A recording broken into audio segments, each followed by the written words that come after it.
Hello YouTube. In a previous video that I created on how to create a checkbook register in Excel, we walked through the process of creating a register worksheet along with a categories worksheet for easily categorizing your transactions. This video will be an addendum on how to further enhance that basic checkbook register spreadsheet so that you have something a little bit more like this. In this version, we now have a column called subcategory that goes along with category and type. And this can be handy when you want to either use Excel's filtering feature to look at all of your transactions that are under a broad category versus a more granular subcategory. And it's also really handy if you follow my other video on how to create a basic reporting screen that breaks out your expenses by category and subcategory. And I will link to that video in the description below. And by way of quick example, with this updated version, you'll be able to make an entry. Let's say that I went on May 8th and I did a purchase to Amazon, and I'll put in a dollar amount here. When I get over to the subcategory, this is a drop-down list, and I can pick from my customizable subcategory list. And maybe I purchased some household items from Amazon, and after choosing that option, it automatically looks up to see that I have put household items under a broader category called living expenses, which in general is just a plain old expense. So let's walk through how to further enhance the previous version. All right, here in the basic version that you can create from watching my YouTube video, we've got a single register and a worksheet called categories. And we're going to start by visiting this categories worksheet. And the current list here has been formatted as a table, and I know that because when I click my mouse in any of these cells, I have a menu choice for table design, and it tells you that this table's name is category table. Now in my categories table, I'd like to add two additional columns, one for subcategory and one for type. And it doesn't really matter necessarily the order, but I think it's pretty logical if I have my broader categories column first and then the subcategory column next. And so one of the ways that I can easily add some additional columns is if my mouse is anywhere here in this particular list, I can do a right click, and then the pop-up menu, there's a choice for insert and the choice for inserting table columns to the left or to the right. We're going to choose to add a table column to the right. All right, I'm going to repeat that process one more time, again clicking here on this particular cell, choosing that right click menu option, going to insert table column to the right. Now here in this column B, we're going to relabel this and type in sub-category. And here in the other one, we're going to just click up there and type in the word type and press enter. Of course, I'd like this column to be a little bit wider, so I'll just grab the separator there and drag it to a wider width. Now at this point, my existing categories are probably a little bit better suited as subcategories under broader categories, and I'll offer a link in the description to a table on my website where you're welcome to go copy paste a full list of categories, subcategories, and types just to make it easier. But of course, this is a categories list that you have full control on customizing. All right, so here's the newly updated categories list. Again, you'll be able to copy paste this sample from my website, or just feel free to come up with your own categories, subcategories, and then I would recommend having everything either as an expense or an income as far as the broader type is considered. All right, with that in place, we're now going to go back to the register and do some updates or changes here. All right, first thing I'm going to do is I'm going to insert a column before category. So if I do a right click here in this cell, I can go to the insert menu and tell to insert a table column to the left. And then over here, I want a table column to the right, so I'll do that right click, choose insert, and tell to add a table column to the right. All right, we're going to relabel these. First one will be called subcategory, and we'll arrow over to here and type in the word type, press enter, and I'm going to go ahead and widen this category column and widen the type column as well. All right, the next thing we need to do is create a data validation for the subcategory list. And before we can do that, we need to make use of the name manager feature that's under the formulas menu. So under formulas, there's a name manager button here. But before we actually go and click on that, we're going to go back to this categories table. And again, make sure you go to the formulas menu, look for the name manager button, click that, and then we're going to come up with a new entry in the name manager. So we'll click the new button. For the name, we're going to call this subcategories. And then when it's asked where we want it to refer to, we're going to click that little up arrow button. And then next, we're going to click on this subcategory column. But make sure that rather than hovering on the letter B, you hover just kind of like in between the letter B and subcategory. You see that black arrow appear, click. Because what you should end up seeing is this reference that says equals category table subcategory. And then I'm going to press the enter key on my keyboard. So there you go. Here's our new name. Subcategories refers to category table subcategory. Oh, and this is a good one. It's easy to forget that sometimes Excel can be a little picky about the naming of things. It's actually complaining about this hyphen that I put in the subcategory name. So yes, we need to fix that. So I'm going to cancel my name entry there, cancel this. And back here in this column heading, we're going to correct that, say it's sub underscore category instead of a hyphen. Okay, after making that correction, we'll go back to Name Manager and click on New to create a new entry. Again, we're going to call this subcategory. And for the refers to, we'll click on that up arrow button, get our mouse so it's just in between the B column heading and the label of subcategory. Click so that we see this popping up, and then hit the enter key on the keyboard and OK again. So now we've got this new name manager entry for subcategory, and we'll click the close button. Okay, next we'll go back to the register worksheet, and we want to do a data validation. Okay, we'll find the data validation choice under the data menu, and depending on how wide your screen is, how banded the ribbon bar is, there's a button right here for data validation. So it might show up as a pretty small little button there for data validation. But before we click it, we have to we want to have the subcategory table column highlighted or selected. So we want to get that arrow where it's a black arrow pointing down, and I'll click, and you should see a highlight like this. And then we'll go to this data validation button, and we're going to tell it that we want to allow any entry that's in a particular list. For the source, we're going to click our mouse cursor in that source button. And a handy shortcut here, so if I hit the F3 function key on my keyboard, so F3, it lists the different name manager entries that are available. And here's that new one I just created called subcategories. So we'll click OK. If I wanted to type it out, I could have just typed in equals sub underscore category. Click OK. We are going to let it leave these check marks here, ignore blanks, and allow for an in-cell dropdown. Okay, so after doing this, now when I click in the box here, I'm seeing those subcategory choices appear. And as an example, if I were to click on, let's find a good entry, here for this this entry here for Starbucks, it is coffee. But now we need to fix category and type so that they automatically look up the broader category and then income versus expense for the type after making my choice for subcategory.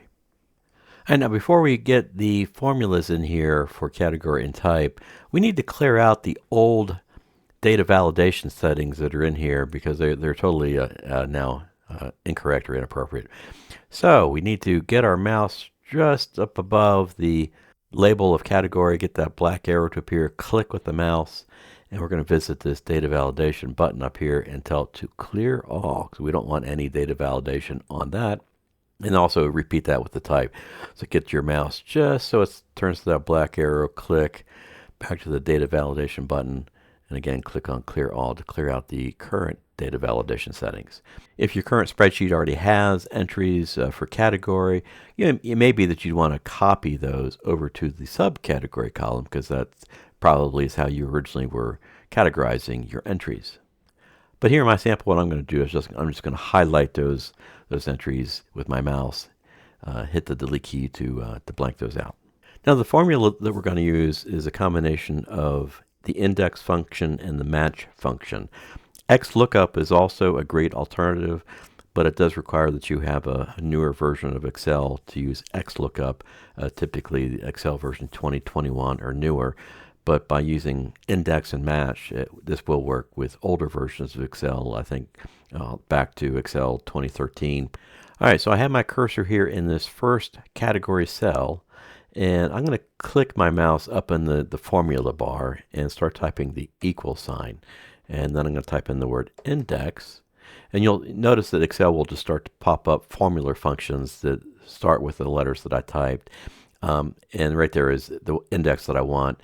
One quick shortcut is if I hit the tab key, because it does have the correct formula highlighted, hitting the tab key automatically capitalizes that word, not necessarily, but kind of nice for reading, and automatically gives me an open parenthesis. All right, so the index function is looking for an array, a row number, and an optional column number.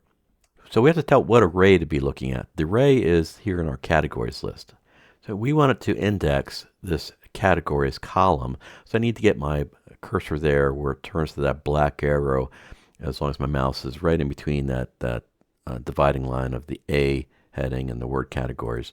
And I'm going to click my mouse one time, and then now you'll notice that the formula bar has got category table and then the word categories in brackets. All right, now I'm going to type on my keyboard the comma. Now the index function now wants to know, well, what row number should it reference in indexing this particular list of categories. And here's where we're going to now bring in the match function. So I'm going to just start typing in the word match. And again, I could hit my tab key or just keep on typing. I'll go ahead and hit the tab key. And the lookup value that we wanted to go look will be back in our register. So I'm going to click here. And we want it to look at this first subcategory cell. So I'm just going to click right there. And you'll notice that now it's populated with a brackets @ symbol subcategory. That @ symbol is referencing the current row's subcategory value. So we're telling this match function to look up a particular value. The value that we're telling it to look up is the one that's currently clicked on. And I'm going to type a comma. And let's say, okay, well, where should it go look up that value? What array should it go look in? So we're going to go back to the categories sheet. And here's where you want to click this whole column again, but it's for subcategory. So got to get that mouse so you see that black arrow pointing down. Click one time, and your formula bar should now populate with category _ table, and the word subcategory in brackets. And now I need to type a comma again. And do I want this match, this lookup to be an exact match? Yes, absolutely I do. So I can either type a 0 or just click on that 0 twice right there. So I got a comma 0 in there. So I have completed the syntax for the match function, but I do need to close the parentheses. So I'm just going to type a close parenthesis on my keyboard, but I also still need to close the parenthesis on this index function. So I'm going to type one more close parenthesis and then hit my enter key.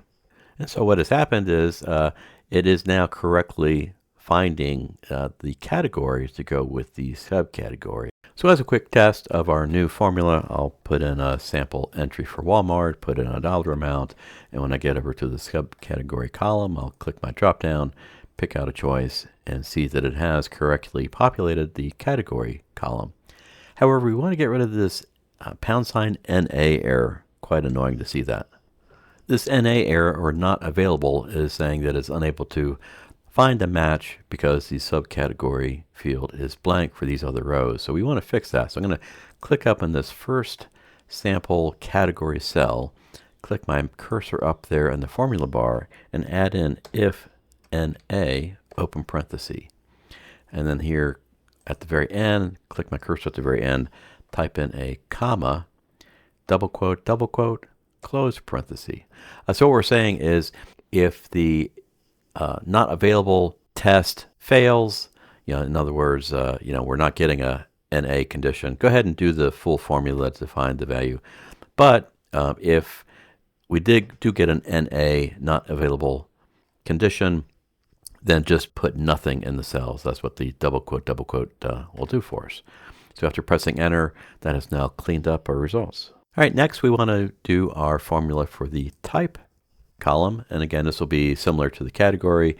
If you would prefer to just copy paste these lengthy formulas into your spreadsheet, visit my website in the link referenced in the YouTube description below, where you can find these two formulas. I'm going to start in that first cell, click my cursor in the formula bar, type the equal sign, and start my formula with the word index, open parenthesis. The array that we want to look at will be here in the categories column, and we are looking this time at the type column. Now this little box or helpful box is actually in my way. So you'll notice I have a 4-arrow pointer here, and I can actually grab that and just kind of drag that out of my way. So we want it referencing the type column, and we got to make sure that we're getting the right black arrow. So notice that that's not the right kind of reference. So got to get that mouse in just the right spot, because we want it to say category table type. Once we've got that, I'm going to type the comma, type in my match function, hit the tab key to autocomplete. The lookup value we want it to see will be back in the register tab. It'll be this first subcategory cell. We have to type in a comma. The lookup array, or the place to go find subcategories, is back here in categories. In this particular column, again, we've got to find our black arrow in just the right spot, making sure that it is referenced in this way. And then type in a comma, and we want an exact match, so I'm going to double click or type in a 0, either one works. Close parenthesis, press enter, and now this is correctly computing out expenses or income as appropriate. But again, we've got that NA not available error, so again, we'll go back to this first one, click our cursor up there, add in that if NA, open parenthesis, click on the end, comma, double quote, close parenthesis, and now that has cleaned that up as well. Now, a few items of cleanup in here. When we go to the subcategory column and we click on the drop-down, the order of these is little haphazard, or certainly not in alphabetical order. So the way that we can easily fix that is go visit the categories worksheet here and sort on the column called subcategory. So with a little drop-down arrow on the column heading, we can click on that to help to sort A to Z, so that the list is sorted on this column. And in this way, when we are in the register and clicking on the drop-down, we will see these entries in alphabetical order. Something else I would probably do in my own version here, maybe I'd want that top row a little bit wider, so I can just grab that divider line and make that wider. I probably want the same color going across here.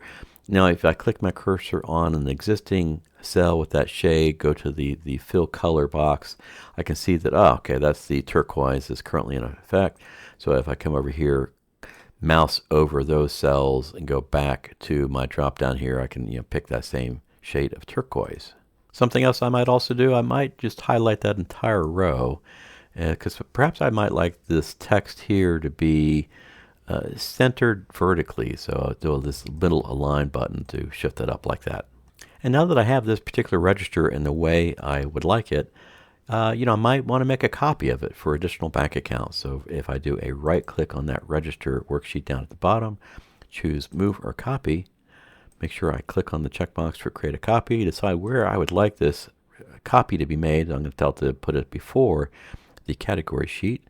And now I've got a second register, which I probably would want to rename. Maybe it's a joint account, savings account, whatever, but I'll just type in joint, press enter.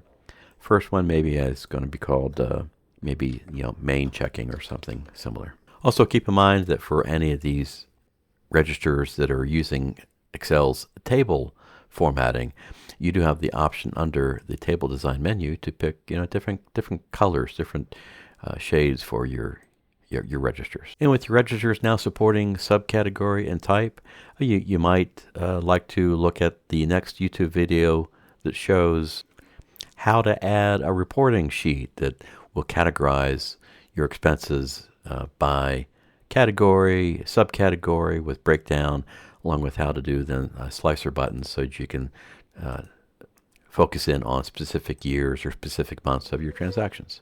So thank you for watching, and I hope you enjoy.